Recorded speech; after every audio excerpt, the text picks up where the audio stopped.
بسم اللہ الرحمن الرحیم۔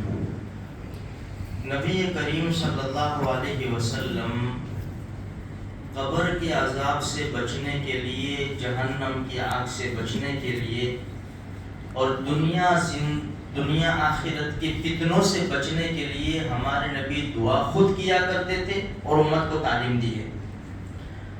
اللہم انی اعوذ بک من عذاب جہنم واعوذ بک من عذاب القبر واعوذ بک من فتنة المسیح الدجال واعوذ بک من فتنة المحیا والممات واعوذ بک من المأثم والمغرم۔ دجال کے فتنے سے بھی، گناہوں سے بھی اور قرض کے بوجھ سے۔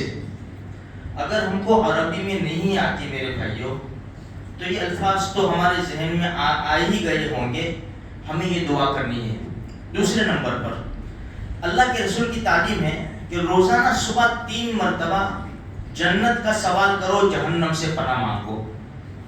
اللہم انی اسألک الجنہ واعوذ بک من النار۔ عربی میں نہیں آتا، اے اللہ میں جنت کا سوال کرتا ہوں، جہنم سے پناہ مانگتا ہوں۔ اسی طرح شام کو 3 مرتبہ اللہ کے رسول کی تعلیم کے مطابق یہ دعا ہم کر لے۔ اللہ کی ذات سے امید ہے اللہ جہنم سے ہمیں بچائے گا اور جنت نصیب کرے گا۔ اس لیے کہ دیکھو میرے بھائیوں، جب انسان مر جاتا ہے نا، ہم مسلمانوں کی بات کریں، ورنہ اگر کوئی جل گیا، ڈوب گیا، جلا دیا، جس طرح بھی، اس کو سوال تو ہونے ہی ہے۔ اس کو اگر وہ جل گیا، ڈوب گیا، اس کی روح تو چلی جاتی ہے، کہیں بھی ہو اس کی روح کو باڈی دی جاتی ہے، جسم دیا جاتا ہے اور اسے سوال ہوتے ہیں۔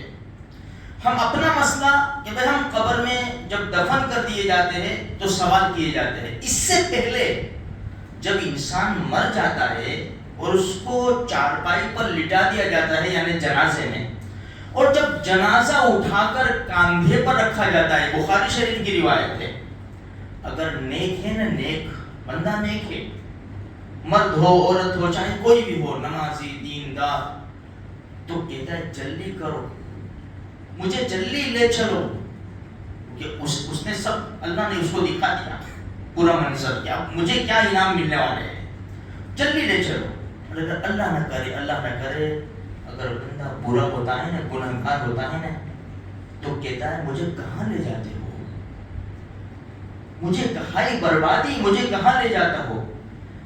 حدیث میں نبی کریم صلی اللہ علیہ وسلم نے ارشاد فرمایا، اس کی آواز انسان کے علاوہ ہر مخلوق سنتی ہے، اگر یہ آواز انسان سن لے نا، وہیں بے ہوش ہو جائے گا وہ۔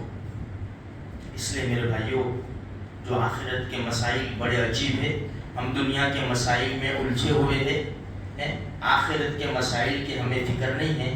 سب سے بڑے مسائل تو آخرت کے ہیں، دنیا کے مسائل تو آتے ہیں چلے جاتے ہیں، انسان کامیاب ہوتا ہے، ناکام ہو جاتا ہے، ناکام ہوتا ہے، کامیاب ہو جاتا ہے، اس کے مسائل حل ہو جاتے ہیں، ختم ہو جاتے ہیں، ختم ہو جاتے ہیں، حل ہو جاتے ہیں۔ لیکن آخرت کا مسئلہ بڑا عجیب ہے، ہمیں ان مسائل کو حل کرنا ہے، اور وہ مسائل حل ہوں گے اللہ کے حکم کے مطابق اور پیارے نبی صلی اللہ علیہ وسلم کے طریقوں کے مطابق زندگی گزارنے سے۔ نمازوں کی پابندی کرو، حلال کو حلال جانو، حرام کو حرام جانو، اپنی آنکھوں کو بچاؤ، کان کو بچاؤ، قرآن کریم کی تلاوت کرو میرے بھائیوں، اپنے جسم کو حرام لقموں سے بچاؤ۔ یہ ساری تھوڑا سا فکر کریں گے نا، انشاءاللہ بڑا فائدہ ہوگا۔ اللہ کا اس بات پر عمل کی توفیق عطا فرمائے۔